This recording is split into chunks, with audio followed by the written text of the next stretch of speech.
하나님 말씀은 마태복음 14장 22절부터 33절까지, 신약성경 24페이지, 마태복음 14장 22절부터 33절까지, 신약성경 24페이지.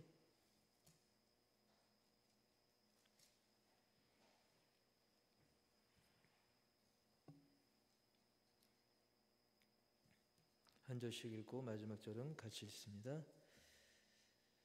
교독하겠습니다. 예수께서 즉시 제자들을 재촉하사 자기가 무리를 보내는 동안에 배를 타고 앞서 건너편으로 가게 하시고,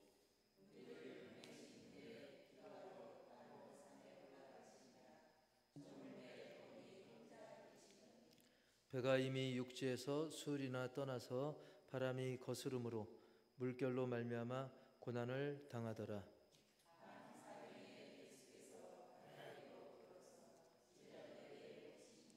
제자들이 그가 바다 위로 걸어오심을 보고 놀라 유령이라 하며 무서워하여 소리 지르거늘,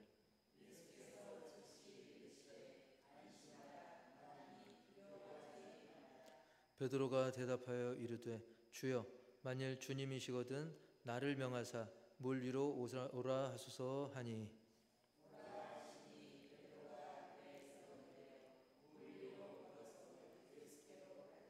바람을 보고 무서워 빠져가는지라 소리질러 이르되 주여, 나를 구원하소서 하니,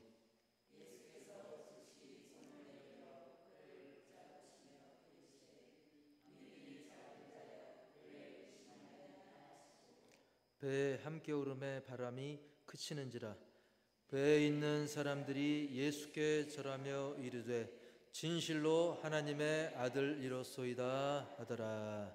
아멘. 우리 제목 시작. 왜 의심하였느냐.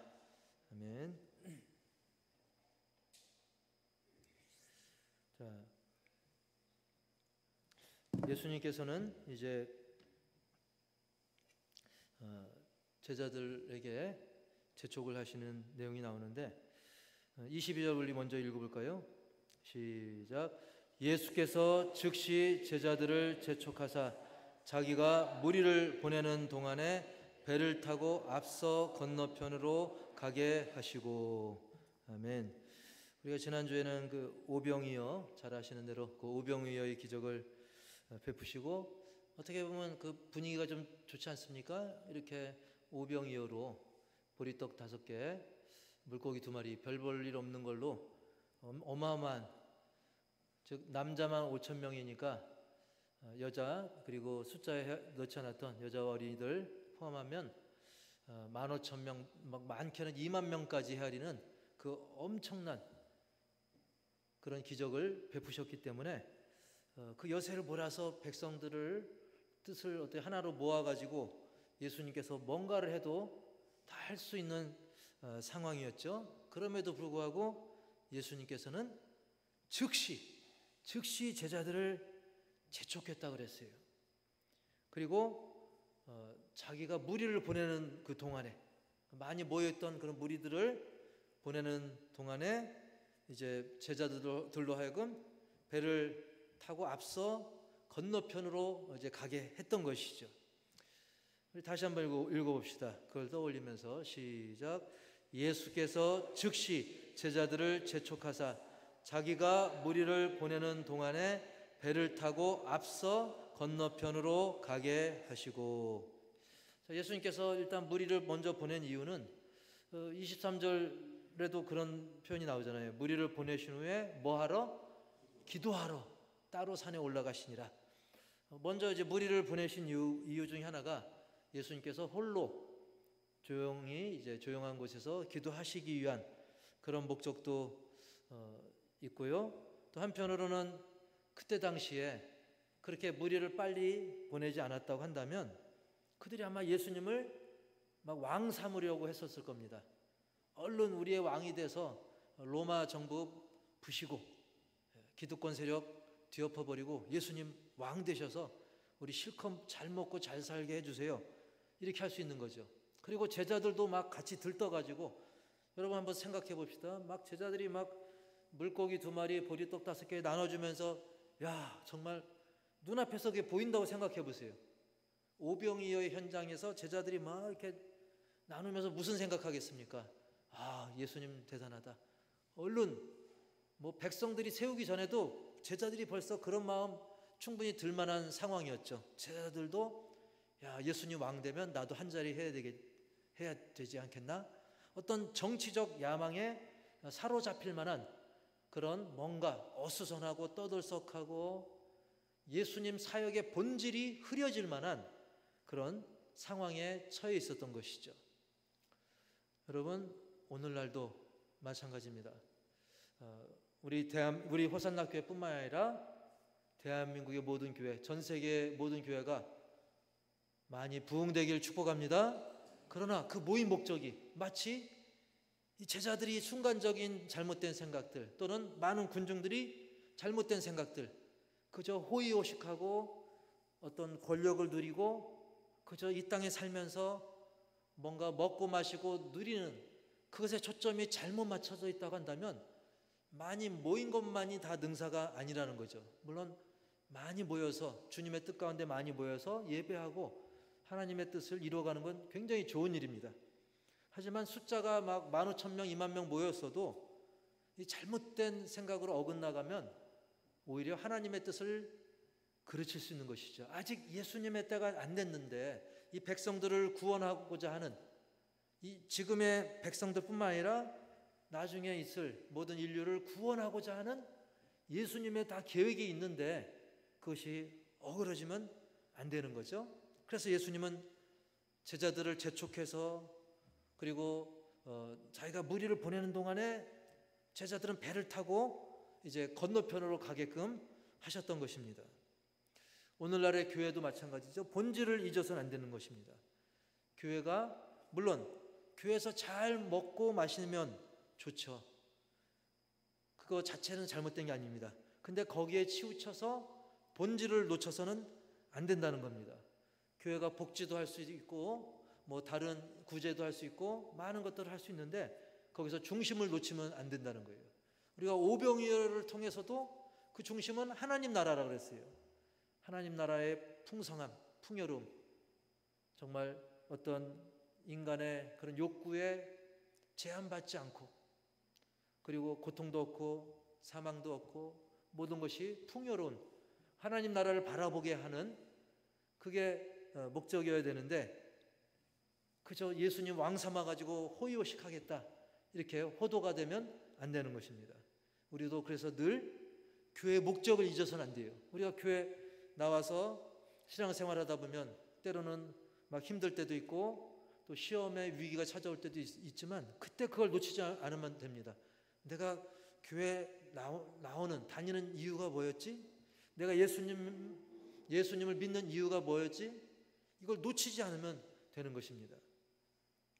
어쨌든 예수님은 이제 무리들을 보내고 제자들은 배를 타서 또 앞서 가게 하셨는데, 그리고 어떻게 하셨느냐? 23절 시작. 무리를 보내신 후에 산에 올라가시니라. 저물매 거기 혼자 계시더니. 아멘. 여러분, 여기서 전 놀란 것 중에 하나가, 우리가 잘 아는 말씀이지만 예수님도 따로 혼자만의 시간을 가지고 기도를 하셨다는 거예요.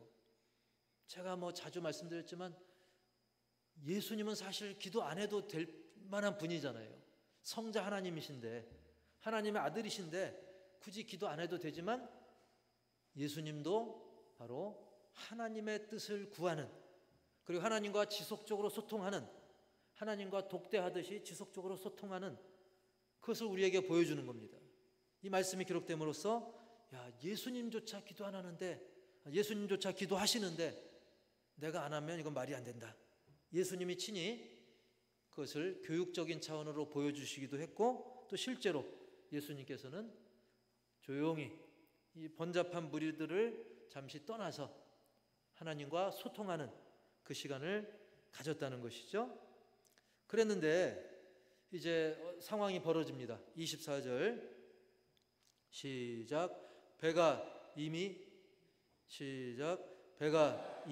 육지에서 수리나 떠나서 바람이 거스름으로 물결로 말미암아 고난을 당하더라.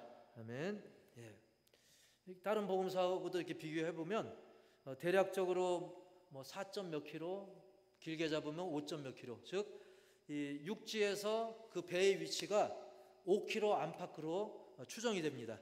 제자들이 탄 배가 이미 육지에서 제법 멀리 가 있는 거예요. 5킬로까지 가 있는 상황이죠. 근데 거기서 이제 바람의 거스름, 맞바람을 맞이하게 됩니다. 그렇기 때문에 막 배에 탄 사람들이 굉장히, 제자들이 힘겨운 그런 상황을 맞이하게 된 거죠. 물결로 말미암아 고난을 당했다라고 말씀하고 있어요. 이렇게 막 이 풍랑으로 인해서, 바람으로 인해서 굉장히 어려운 그 시간은 밤 사경으로 되어 있는데요. 25절 시작. 밤 사경에 예수께서 바다 위로 걸어서 제자들에게 오시니. 우리는 너무 자주 접했던 말씀이라 그냥 자연스럽게 읽었지만 사실 원래는 자연스러운 게 아니죠. 바다 위를 걸어서, 무슨 SF 영화도 아니고, 그때 당시, 지금도 바다 위를 걸을 수는 없죠. 근데 예수님께서 밤 사경에 바다 위로 걸어서 제자들이 타고 있던 그 배를 향해서 걸어오신 거예요. 밤 사경이 몇 시냐면 오늘날로 말하면 새벽 3시에서 새벽 6시 사이까지가 밤 사경입니다. 우리가 잘 기억하면 좋겠죠? 밤 사경이 몇 시부터 몇 시까지라고요? 새벽 3시부터 6시 사이. 그 시간 막 어둡고 무섭고 막 바람까지 막 부는 거예요. 막 거센 그 바다. 근데 거기를, 잔잔한 바다조차도 우리는 걸을 수 없습니다. 잔잔해도 못 걸어요. 근데 그렇게 풍랑이 있는 그 바다를 예수님께서 걸어서 제자들에게 오는 거죠. 그때 제자들은 큰 두려움에 빠지게 됩니다. 예수님인 것을 알아챈 거예요, 못 알아챈 거예요? 아직은 못 알아챈 거죠. 일단 상식적으로 생각해 보세요. 우리가 배를 타고 가는데 갑자기 웬 사람이 바다에 그냥 헤엄치는 것도 아니고 바다 한가운데 헤엄치고 있어도 이상한 건데, 예수님은 거기를 걸어서 오신 것이죠. 완전히 상식을 초월하고 자연 법칙을 초월한 그 모습, 그렇지 않아도 무서운데 더 무서운 상황인 것이죠. 이건 누가 봐도 귀신이다, 유령이다 할 만한 상황입니다. 그 26절 시작.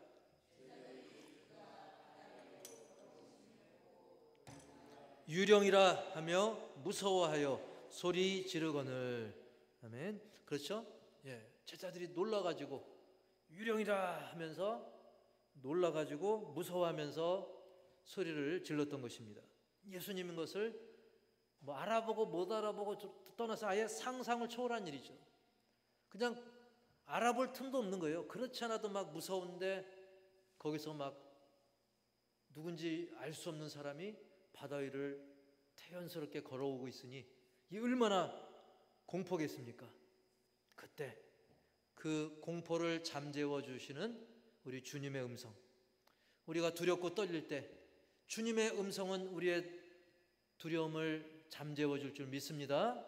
주님의 음성을 우리는 이렇게 선포되는 말씀, 무엇보다 기록된 말씀을 우리가 읽고 듣고 묵상할 때 우리는 우리를 안심시키는 주님의 음성을 듣게 되는 것입니다. 자, 27절 시작. 예수께서 즉시 이르시되 안심하라, 나니 두려워하지 말라. 아멘. 예수님께서는 지체하지 않고 즉시 그 두려워 떠는 제자들을 향해서 즉시 말씀하십니다. 지체하지 않고 뭐라고 말씀하셨냐면 안심하라, 나니 두려워하지 말라. 안심할 이유가 어디에 있는가?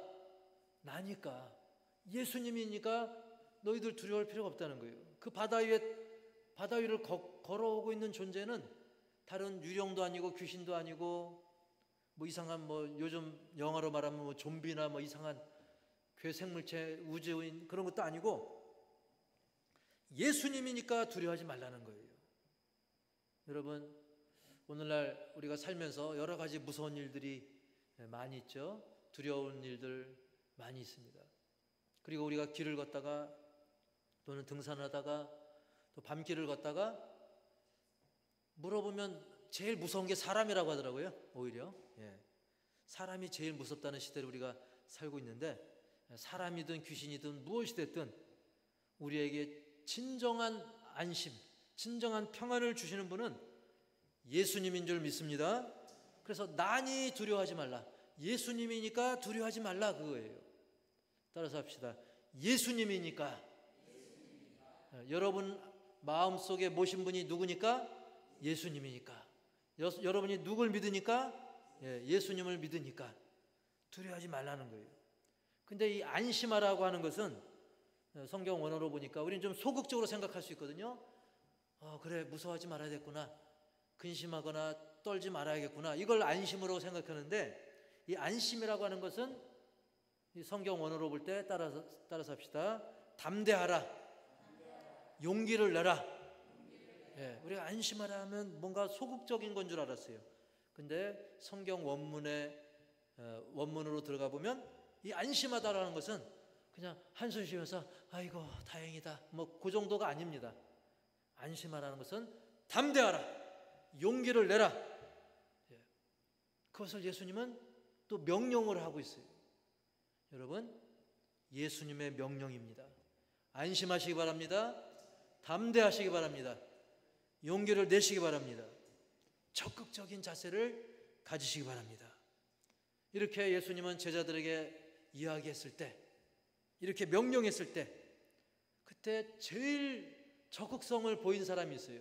물론 다른 제자들도 그냥 다행이구나, 그냥 어떤 소극적으로 받아들인 정도, 아이고 예수님이네, 아이고 살았다, 이 정도였다고 한다면 좀 더 적극적을 보인 사람이 있습니다.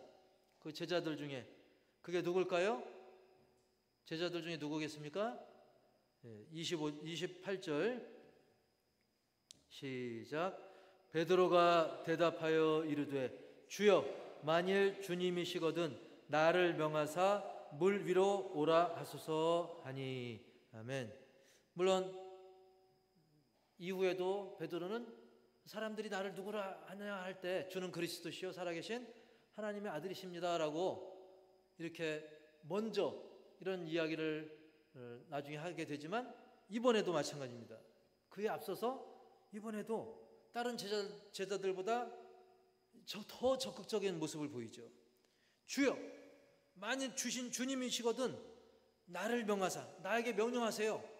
예수님, 주님이 맞다고 한다면 나에게 명령 한번 해주세요. 뭐라고 명령하냐면 물 위로 오라, 이렇게 한번 해주시면 감사하겠습니다. 이렇게 풀어 얘기하면 그거예요. 베드로가 너무나 반갑기도 하고, 그래서 주여, 주님이 맞다면 물 위로 오라고 좀 명령 한번 해주세요. 그렇게 얘기 한번 해주세요. 그렇게 베드로다운, 베드로를 괜히 수제자라고 한 게 아니죠.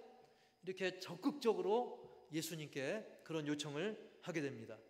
그때 예수님께서는 그래 내가 생각 좀 해볼게 이러지 않았어요. 아주 간결 명료하게 예수님은 즉각적 명령을 하십니다. 여러분, 사실 성경의 명령은 간결하고 단순합니다. 우리는 거기에 맞춰서 또 단순하게 순종하면 되는 거예요. 단순한 명령에 우리는 단순하게 순종하면 되는 거예요. 자, 예수님의 명령 29절 시작.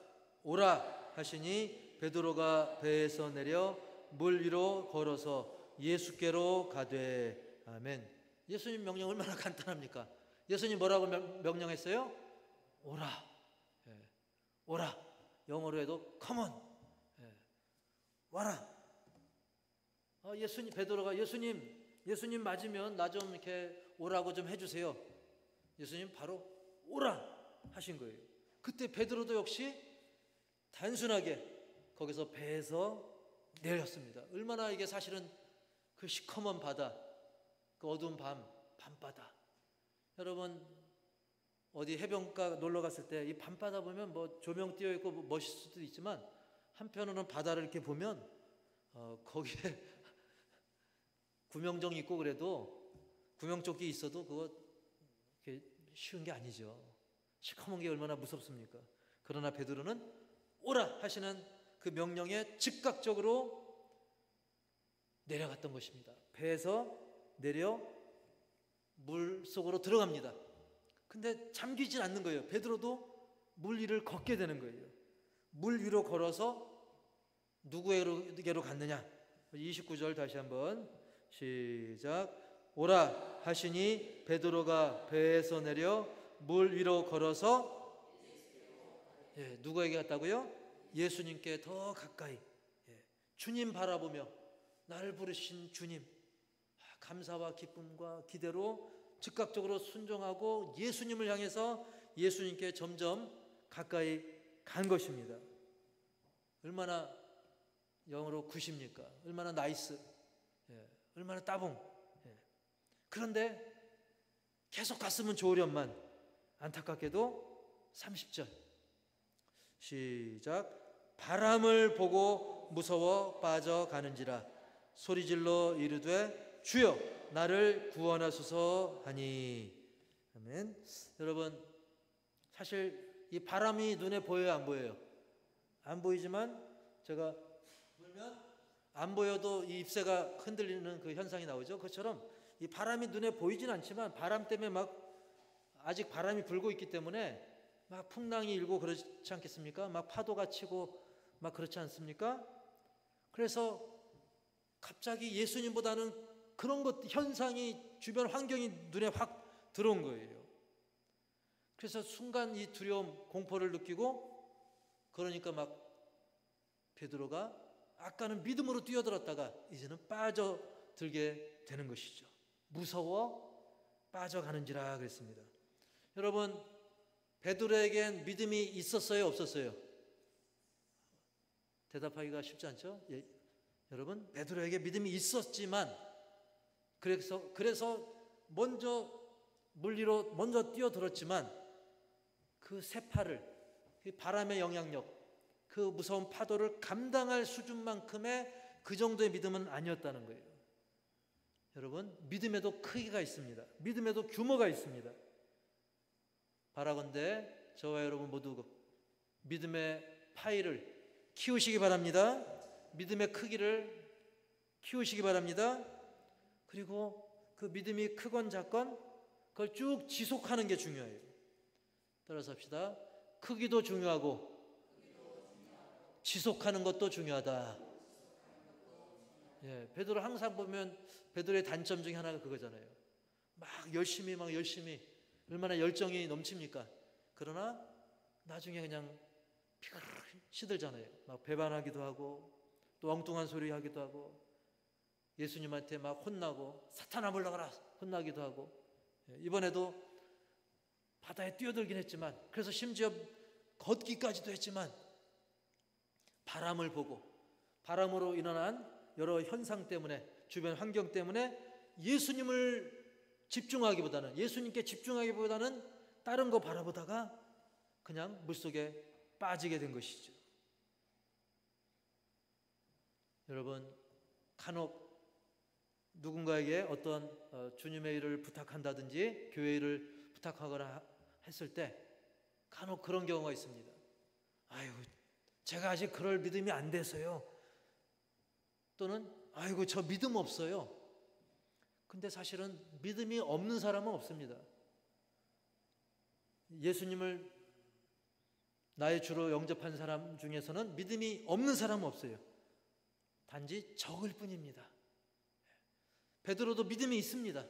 근데 예수님 부인했잖아요. 그 정도까지 믿음이 아니었던 거예요.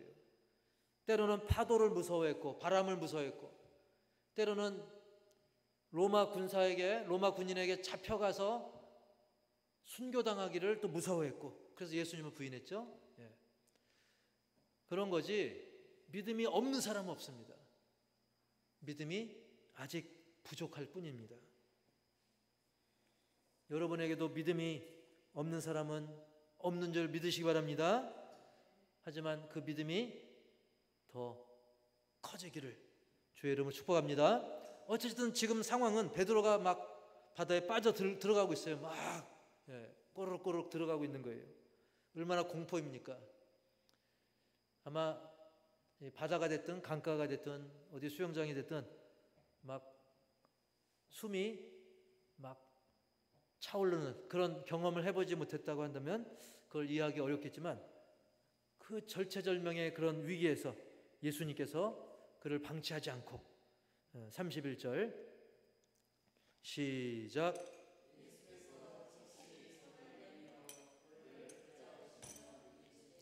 믿음이 작은 자여 왜 의심하였느냐 하시고 아멘. 예수께서 즉시라고 그랬어요. 즉시. 예수님께서 지체하지 않고 즉시 손을 내밀어 주셨습니다. 그리고 그의 목숨을 건져 주시죠. 손을 내밀어 예수님이 즉시 손을 내밀어 그를 붙잡았다는 것은 이미 베드로가 이제 예수님께 붙잡힌 거예요. 그러면 이제 상황이 끝나는 거죠. 위기 상황이 끝나는 거죠. 예수님이 그를 붙잡고 저와 여러분도 예수님께 붙잡힌 삶을 사시길 바랍니다.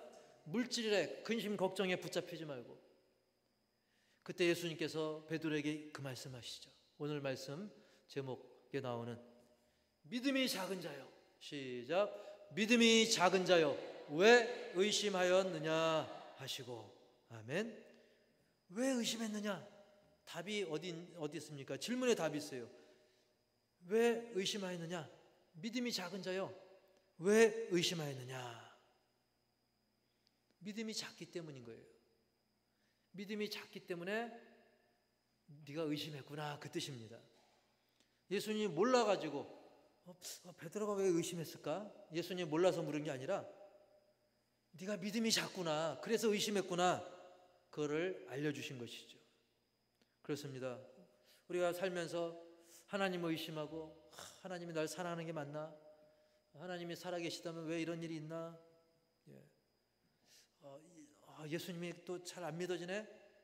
자꾸 의심이 간다고 한다면 그것은 우리의 믿음이 작기 때문인 거예요.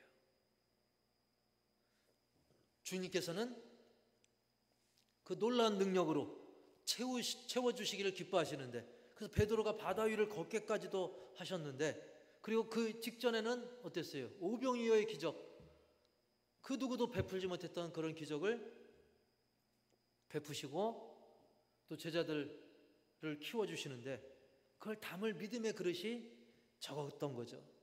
그래서 믿음이 작은 자여 왜 의심하였느냐 라고 말씀하신 것입니다. 우리 믿음의 그릇이 그 분량이 갈수록 커지시기를 축복합니다. 그리고 나서 이제 배에 오르게 되죠. 베드로와 함께 배에 오르게 되는데 32절 시작. 배에 함께 오름에 바람이 그치는지라. 아멘. 예수님은 이제 베드로와 함께 배에 올라갔습니다. 그래서 이제는 배에 베드로와 또 다른 제자들도 함께 한 배를 탄 그런 상황이 됐을 때 그들을 두려움으로 몰았던 그 바람이 그치게 됩니다. 여러분 일단 그 베드로와 예수님이 제자들과 가까이 있었고 베드로가 바다 위를 뛰어들었을 때도 아직까지도 바람이 있었어요. 우리가 예수님과 함께 가까이 있어도 세상 풍파 바람이 있을 수 있습니다. 우리가 때로는 착각할 수 있어요. 예수님 함께 계시니까 나에겐 바람이 아예 없겠지. 그렇지 않습니다. 우리가 예수님과 동행해도 이 세파가 있을 수 있습니다. 왜? 이 세상 사는 게 다가 아니기 때문에 이 세상 살 동안은 이 세상 파도가 부는 거예요. 여전히 또 사탄이 방해를 하는 거예요. 하지만 결국은 우리 주님께서 정리해 주신다는 사실을 믿으시기 바랍니다. 그래서 예수님께서 더 가까이 동행하고 함께 하시고 예수님께서 그 배의 주인이 되실 때 이 바람이 완전히 정리가 되죠. 잠잠해지고 그들이 평온을 되찾게 되었던 것입니다. 그때 이제 제자들이 배에 있는 그런 제자들이 함께 예수님께 어떻게 합니까? 33절 시작. 배에 있는 사람들이 예수께 절하며 이르되 진실로 하나님의 아들이로소이다 하더라. 아멘. 그때 예수님께 경배하면서 절하면서 진실로 하나님의 아들이십니다 라고 고백을 하게 됩니다. 여러분, 우리 예수님은 그리스도로 표현하기도 하지만 또 하나님의 아들로서도 표현을 합니다. 예수님을 일컫는 많은 표현들이 있어요. 근데 우리가 그리스도 하면 좀 직분, 사명, 좀 일과 관계가 돼 있어요. 왕의 역할, 선지자의 역할, 제사장으로서의 역할, 뭔가 막 일하는 모습입니다. 어떤 인간적인 모습이죠. 왕, 선지자, 제사장. 그리스도 하면 이게 기름 부음 받은 자라는 뜻인데, 이제 그때 당시에 감람류, 올리브유로서 왕에게, 선지자에게, 제사장에게 기름을 부었기 때문에 이런 사역자로서의 모습, 좀 더 심하게 얘기하면 어떤 종의 모습, 하나님의 일을 막 감당한, 죽기까지 하는 그런 인간으로서의 모습, 인성으로서의 모습을 강조하고 있다고 한다면, 하나님의 아들이라는 표현은 좀 신적인 모습, 신성을 더 강조한 모습입니다. 하나님의 아들, 하나님의 아들. 이러니까 얼마나 이 인간으로 살 수 없는, 불가능한 것도 능히 하고도 남는 하나님의 아들, 신성을 강조한 표현이죠. 우리 예수님은 물론 이 두 가지를 다 표현하고 있습니다. 인성으로서, 그 다음에 신성으로서. 물론 일단 우리가 예수님 이 땅에 오실 때 어떤 모습으로 왔습니까? 낮고 천한 모습으로 왔잖아요. 여러분, 그 누구도 태어날 때 이 구유에 누인 사람이 얼마나 있겠습니까? 물론 너무 급한 사정상 그런 비슷한 사정이 있을 수 있지만, 중요한 것은 하나님의 아들이신데 구유에 누이신 거예요. 자리 누울 데가 없어가지고 이게 낮고 천한 모습으로 오셔서 우리를 구원하시기 위해 더 이상 낮아질 수 없을 때까지 낮아지신 것입니다.